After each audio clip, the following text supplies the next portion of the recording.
అందరికీ నమస్కారం. అందరూ బాగున్నారా? నేను చాలా బాగున్నాను. అందరూ ఫెస్టివల్ బాగా ఎంజాయ్ చేశారనుకుంటున్నాను.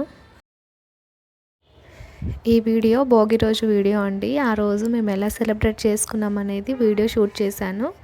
వీడియో మొత్తం చూసి లైక్ చేసి షేర్ చేయండి. నా ఛానల్ని సబ్స్క్రైబ్ చేయండి ప్లీజ్.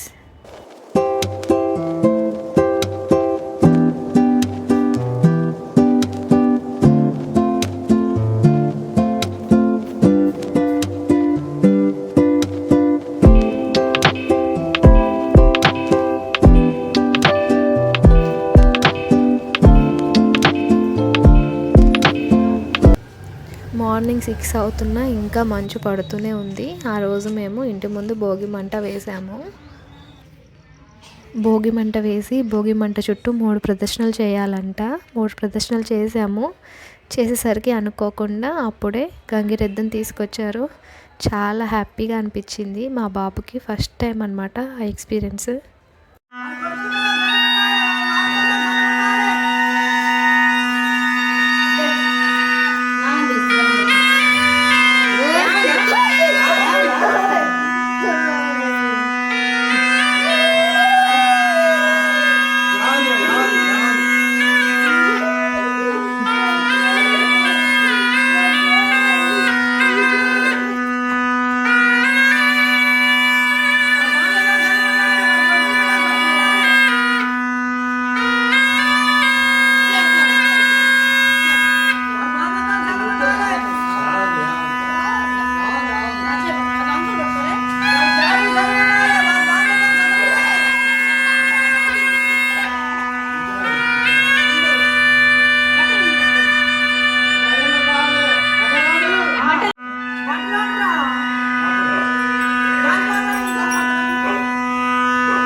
కానికలు పెట్టకపోయింది.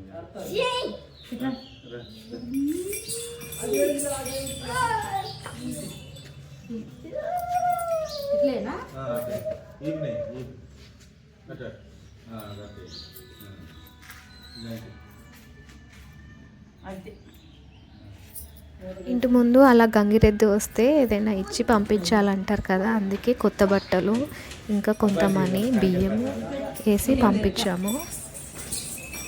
ఏదైనా యానిమల్ ఇంటి ముందుకు వస్తే ఏదైనా ఇచ్చి పంపిస్తే మంచిదంట.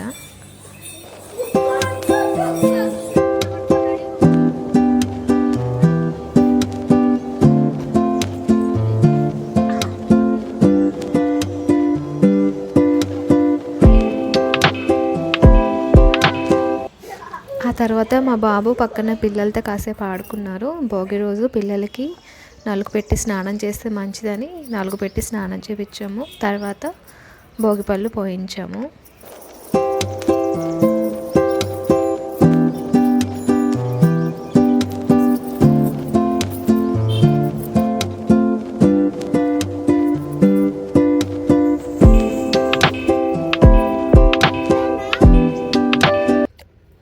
భోగి రోజు ఇలా నలుగు పెట్టి స్నానం చేపించి నీళ్ళల్లో కొన్ని రేగి పండ్లు వేసి స్నానం చేపిస్తే పిల్లలకి చాలా మంచిది. అలాగే భోగి రోజు సాయంత్రం భోగి పండ్లు పోస్తే ఏదైనా దిష్టి లాంటివి ఉంటే పిల్లలకి తొలగిపోతాయి అంటారు. ఈ నలుగు స్నానం అయిపోయినాక మేము టెంపుల్కి వెళ్ళాము. ఎవ్రీ ఇయర్ భోగి రోజు మా ఊర్లో గోదాదేవి కళ్యాణం చేస్తారు.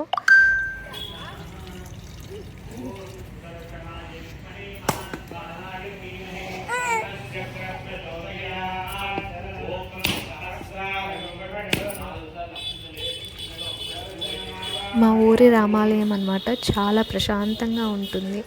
ఊరి చివర ఉంటుంది గుడి. చుట్టూ చెట్లు, చెరువు, చాలా ప్రశాంతంగా ఉంటుంది గుడిలో ఉన్నంతసేపు.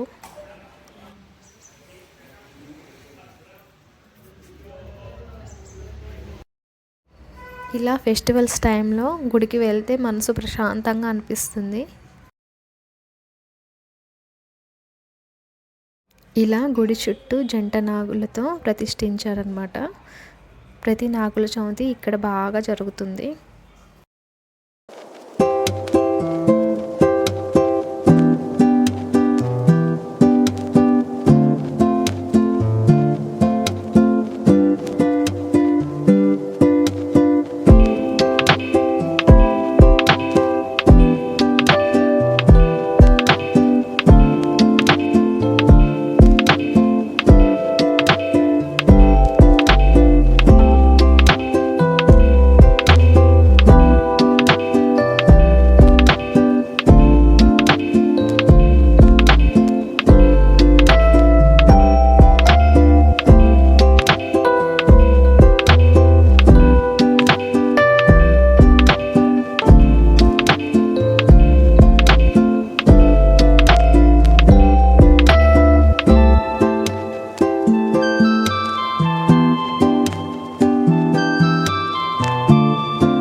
గుడిలో దర్శనం అయిపోగానే గోదాదేవి కళ్యాణానికి అయితే వెళ్ళి కూర్చున్నాము. 1 గంట సేపు చాలా ఘనంగా జరిగింది దేవుడి కళ్యాణం.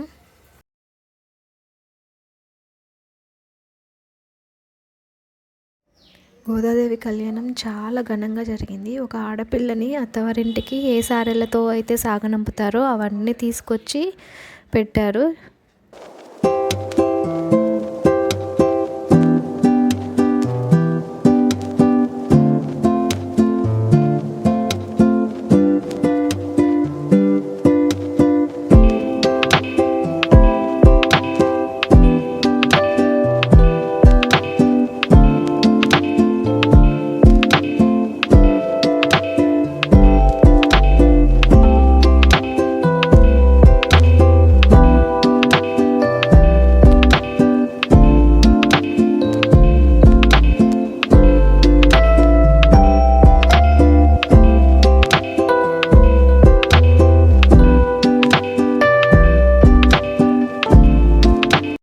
ఇది ఈరోజు వీడియో. నచ్చితే లైక్ చేయండి. ఆ వెంకటేశ్వర స్వామి దయ మీపై కూడా కలగాలని కోరుకుంటున్నాను.